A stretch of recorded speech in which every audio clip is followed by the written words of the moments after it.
Question 33, encore une question très intéressante parce que ça permet de faire de gros rappels de cours. Alors, le rappel le plus important que je ferai, c'est que si vous faites le module de Z1 moins Z2, vous trouvez une distance. Alors, distance de quoi? Eh bien, il faut avoir introduit avant le point M1 qui correspond à Z1 et le point M2 qui correspond à Z2. Et là, en faisant le module de Z1 moins Z2, vous calculez la distance M1, M2. Donc ici, on va essayer de faire après des soustractions. Dans le premier, c'est-à-dire dans Z moins 1 plus 2i, on obtient donc Z moins 1 moins 2i. Voilà, et à condition donc d'appeler par exemple A le complexe, le point qui correspond au complexe 1 moins 2i, eh bien on obtient, et on prend M qui correspond à Z, vous obtenez Zm moins Za. Donc la distance AM ou la distance MA pour ceux qui préfèrent. Pour le deuxième, on a Z moins 5 plus I. Alors on va quand même traduire ça tout de suite. Z moins 5 plus I. Avec une soustraction, ça donne Z moins 5 moins I.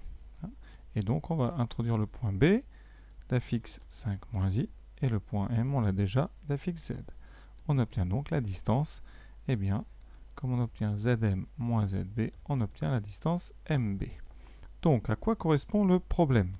Première ici, vous obtenez donc la distance AM est égale à 1.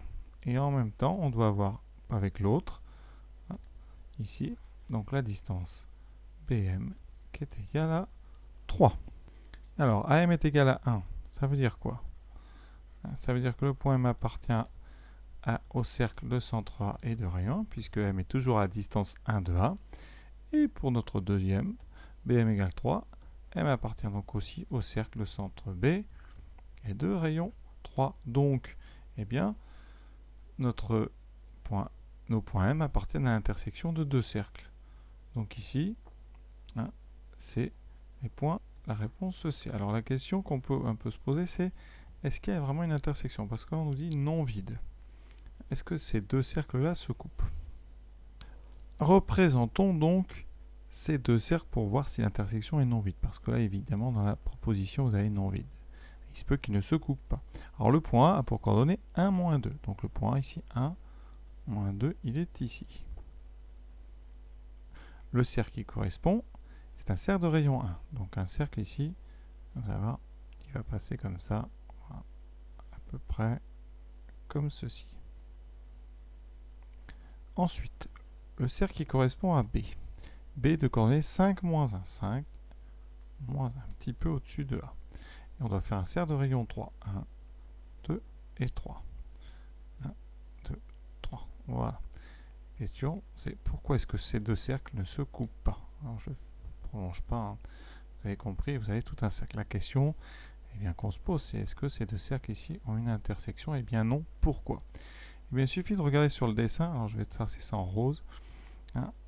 Entre ce point-là et ce point-là, ici, vous avez une distance horizontale, une longueur de 4. Quand on descend, vous avez ici une longueur de 1 avec un angle droit. Et si vous tracez en fait le segment AB, eh bien, vous avez forcément ce segment qui a une longueur supérieure ou égale, enfin supérieure strictement à 4. Sinon, vous n'auriez pas ici un rectangle. D'ailleurs, on peut calculer la distance AB, c'est racine carrée de 1 plus 16, donc c'est racine carrée de 17. C'est donc strictement plus grand que 4. Quelle est la conséquence de ça? Eh bien, forcément, les deux cercles ne se coupent pas, puisque le cercle qui part de B a une longueur ici, un rayon de 3, ça veut dire qu'ici, jusqu'au trait, jusqu'au cercle, vous avez 3. Pour le cercle vert, jusqu'au cercle, vous avez une distance de 1. La somme des deux fait 4, et vous savez que la distance AB est plus grande que 4, donc forcément, il y a un petit espace entre les deux qui mesure racine de 17 moins 4. Donc les deux cercles ne se coupent pas. C'était en fait un piège, ce n'est pas la réponse C, c'était la réponse D. En fait, la réponse c'est que E est tout simplement l'ensemble vide. Voilà pour cette question 33, assez piège quand même. Passons à la 34. Alors question 35, une question un petit peu difficile encore, pas évidente. On nous parle de Z2 plus 3i qui est censé être un nombre imaginaire pur. Un imaginaire pur, je vous rappelle, donc Z est un imaginaire pur, ça équivaut à dire que son écriture, Z, il s'écrit BI avec B1 réel. C'est-à-dire que la partie réelle est nulle. Hein, et vous avez une autre équivalence, c'est que, eh bien, il est égal à l'opposé de son conjugué. C'est celle-là qu'on va utiliser. Ça veut dire qu'ici, on doit avoir Z2 plus 3i. Z2 plus 3i, vous conjuguez et vous mettez un moins. Voilà. Avec des parenthèses, ça sera mieux. Donc, eh bien, on va tout simplement remplacer z par x plus y et on va voir quelle équation cartésienne cela va nous donner. Donc, on a ceci est égal à moins, donc, le conjugué de x plus y au carré plus 3i. On va développer tout ça. Donc là, x2 plus 2i xy moins y2 plus 3i doit être égal à moins. Donc ici, on va pour l'instant laisser le conjugué. x2 plus 2i x moins y2 plus 3i. Voilà, maintenant on passe au conjugué. Ça nous donne x2. Donc je vais mettre toute la partie réelle à gauche. Ici, plus 2i xy plus 3i doit être égal à, donc, le conjugué avec un moins. Donc moins, déjà je vais faire le conjugué. x2, donc moins y2, ça ne bouge pas. Par contre, moins 2i xy moins 3i. Et maintenant, on enlève les parenthèses. Hein. Ça nous donne x2 moins y2 plus 2i xy plus 3i. Et ça va être égal à moins x2 plus y2 plus 2i xy plus 3i. Et on regarde ce qui s'en va. Alors, vous voyez bien que des deux côtés, on a ce terme ici, ce terme-là, et 3i des deux côtés. Qu'est-ce qu'il nous reste? Il nous reste tout simplement donc 2x2 moins 2y2 égale 0. C'est-à-dire, en simplifiant par 2, x2 moins y2 égale 0. Alors, qu'est-ce que c'est que ceci? Alors, ceci, c'est assez classique, mais malgré tout, il faut savoir le faire. Vous factorisez, c'est une identité remarquable. Ça fait x moins y fois x plus y égale 0. Et donc, vous avez un produit qui est nul. Donc, l'un des facteurs est nul. Ça veut dire que x moins y égale 0 ou x plus y est égal à 0. Et vous reconnaissez ici deux équations cartésiennes de droite avec un ou. Hein. C'est donc la réunion de deux droites différentes. Et donc, la première, ça sera x égale y. Et la deuxième, je vais le mettre dans l'ordre, y égale moins x. Ce sont bien deux droites qui ne sont pas les axes, ce sont les deux bisectrices du plan. Les deux diagonales hein, qui feront les diagonales des carreaux unités. On en a déjà parlé dans cette petite vidéo. Hein. La première, donc, y égale x, elle est ici. On la surnomme la première bisectrice. La deuxième, eh bien, c'est celle-là, y égale moins x. Donc voilà l'exercice ici.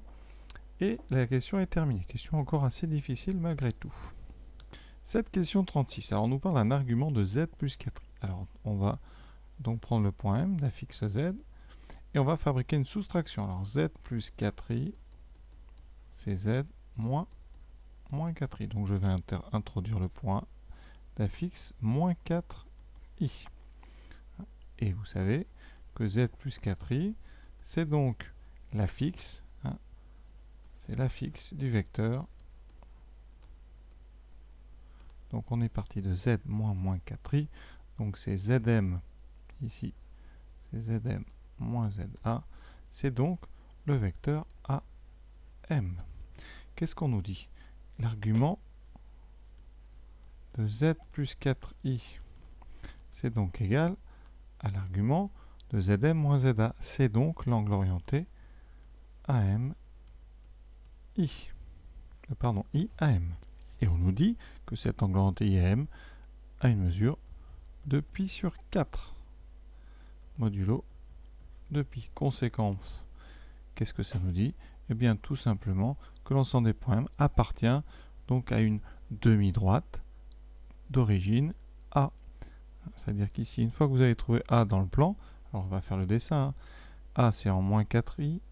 Donc le point A est en bas.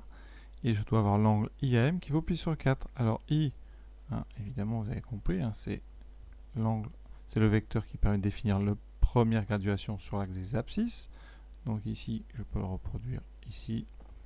Et je dois avoir l'angle IAM qui vaut pi sur 4. Alors pi sur 4, vous connaissez, hein, c'est donc 45 degrés. Et je dois avoir donc forcément M qui est sur la droite. Hein, ici, je vais faire 45 degrés. Et vous avez donc... Voilà, alors normalement, ça doit être bien sur les carreaux. Donc voilà, ici, j'ai un petit peu raté. Mais voilà à peu près la direction de la droite avec un angle ici de pi sur 4 par rapport donc à notre horizontale. Le point A ici, eh bien si le vecteur AM est nul, vous n'avez pas d'angle orienté, donc c'est une demi-droite ici qui part de A, hein, ouvert en A. Voilà cette question, donc encore une question difficile je trouve sur les complexes. Bon après, hein, évidemment c'est fait pour des sélections ces concours, donc à vous de vous débrouiller le plus possible. Hein. Voilà donc les questions complexes sont terminées, à bientôt pour la suite.